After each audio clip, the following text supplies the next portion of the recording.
বৃষ্টির রাতে হঠাৎ বিল্ডিংয়ের 6 তলার জানালায় দেখা যায় একটা ভেজা হাত। এরপর কি হলো জানতে হলে পুরো ভিডিওটি দেখুন।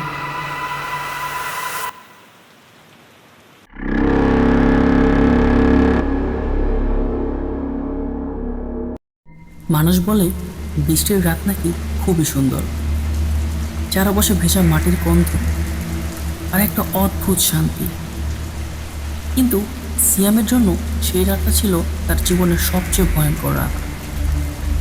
সিয়াম 24 বছরের এক তরুণ, বরিশাল থেকে ঢাকা এসেছে চাকরির জন্য। ঢাকার দ্রুতগতির জীবন তার পছন্দ না হলেও ক্যারিয়ারের জন্য সে আপোস করেছে। অফিসের কাজের চাপে প্রায়ই সে দেরি করে বাসায় ফেরে। সেই রাতে অফিসে কাজ করতে করতে রাত 11টা বেজে যায়। সিয়াম বাইরে বেরিয়ে দেখে প্রচণ্ড বৃষ্টি হচ্ছে, চারপাশে অন্ধকার, রাস্তায় কোনো লোকজন নেই। সিয়াম এক কোণে দাঁড়িয়ে বৃষ্টি থেকে বাঁচার চেষ্টা করছিল। এমন সময় হঠাৎ তার মাথার উপর ছাতা ধরে এক অচেনা লোক। লোকটা চুপচাপ, মুখে অদ্ভুত একটা হাসি। সিয়াম হাসি মুখে ধন্যবাদ জানায়, কিন্তু লোকটা কোনো উত্তর দিল না। সিয়াম আবার কথা বলতে যাবে, এমন সময় লোকটা বলল, আমার কি, আমি তো এক ফকির, কাল একজনের সাথে ছিলাম, আজ তোর সাথে, কাল আবার আরেকজনের সাথে থাকবো। লোকটার কথা শুনে সিয়ামের অস্বস্তি লাগছিল। লোকটা হয়তো নেশা করেছিল। সিয়াম তাড়াতাড়ি ছাতার ছায়া ছেড়ে রাস্তায় হাঁটতে শুরু করে, কিন্তু বৃষ্টি থামার কোনো নামই নিচ্ছিল না। হাঁটতে হাঁটতে সিয়াম লক্ষ্য করে তার পায়ের ছপ শব্দের সঙ্গে আরেকটা পায়ের শব্দ হচ্ছে। মনে হয় কেউ তার পেছনে পেছনে হাঁটছে।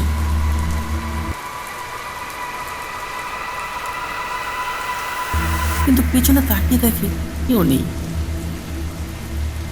ঢাকা শহরটা তার জন্য একেবারেই নতুন, তবে তার বাসা অফিসের একদম কাছেই ছিল, তাই কোনোভাবে হেঁটে বাসায় পৌঁছে যায়। সে রাতে সিয়ামের রুমমেট সাব্বিরও ছিল না, সে কয়েকদিনের জন্য বাড়ি গিয়েছিল। সিয়াম সাধারণত অফিস থেকে এসে ঘুমিয়ে পড়ত, কিন্তু সেদিনের রাতটা ছিল অন্যরকম। বিছানায় শুয়ে যতই ঘুমানোর চেষ্টা করুক, ঘুম আসছিল না তার। তার ফ্ল্যাট ছিল 6 তলায়। বাইরে ঝড়ো হাওয়া আর বৃষ্টিতে জানালা জোরে জোরে বাজছিল। আকাশে বিদ্যুৎ চমকাচ্ছিল।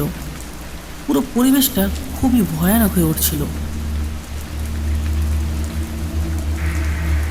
সিয়াম ঘুমানোর ব্যর্থ চেষ্টা ছেড়ে পানি খাওয়ার জন্য নিচে নামলো, কিন্তু খাট থেকে নিচে নামতেই চমকে উঠল সে। ঘরের মেঝে ভিজে গেছে, জানালার ফাঁক দিয়ে পানি ঢুকে পড়েছে। সিয়াম তাড়াতাড়ি জানালা বন্ধ করতে গেল। জানালার কাছে হঠাৎ একটা হাত দেখতে পেল। 6 তলার জানালায় কারো হাত, কিভাবে সম্ভব? সিয়াম ভয়ে বিছানায় ফিরে গেল, আর চোখের সামনে সেই হাতটা হঠাৎ অদৃশ্য হয়ে গেল। এরপর হঠাৎ ফ্ল্যাটের লাইট বন্ধ হয়ে গেল। এতে সিয়াম আরও আতঙ্কিত হয়ে পড়ল। তখনই কিচেন থেকে কাঁচ ভাঙার শব্দ এলো।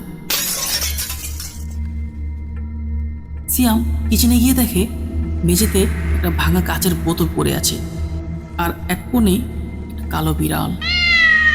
সিয়াম ভাবল বিড়ালটার জন্যই বোতলটা ভেঙেছে। সে নিজেকে শান্ত করল, ভাবল এত রাতে একা থাকার জন্যই এসব অদ্ভুত জিনিস দেখছে সে। কিচেন পরিষ্কার করে সিয়াম আবার ঘরে ফিরল, কিন্তু সে জানতো না এবার কি হতে চলেছে।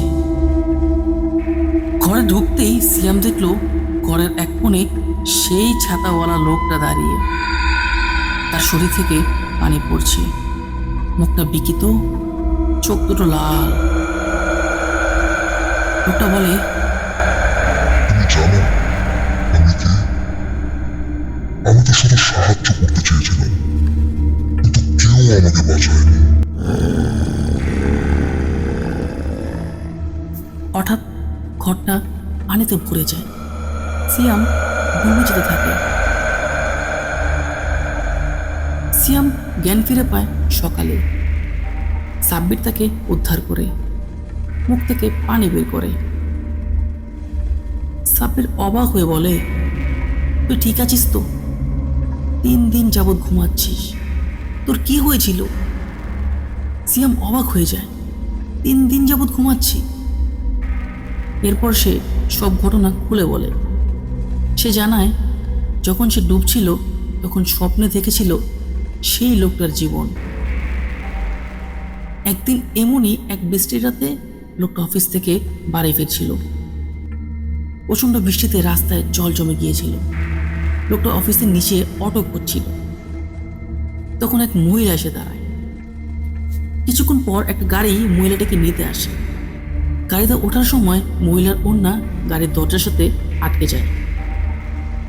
ওটা জানানোর জন্যই লোকটা দৌড়ে গাড়ির পেছনে যায়, আর হঠাৎ একটা গভীর গর্তে পড়ে যায় সে। গর্তটা এত গভীর ছিল যে সে ডুবে যায়। তার ফুসফুসে পানি ঢুকে যায়, আর সেখানেই তার মৃত্যু হয়। কিছুক্ষণ পর সাব্বির বলে, অদ্ভুত ব্যাপার, তোর ঘরের জানালার কাছে এটা কিসের দাগ? সিয়াম জানালার কাছে গিয়ে দেখে সত্যি একটা বড় হাতের ছাপ। তখনই কোনো একটা অজানা নাম্বার থেকে মেসেজ আসে। তুই তো আমাকে দেখতে পেয়েছিলি, কিন্তু আমি এখনো মুক্তি পাইনি। সিয়াম আতঙ্কে ফোন ফেলে দেয়। গল্পটি এখানেই শেষ নয়।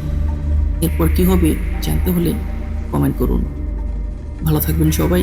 আসসালামু আলাইকুম।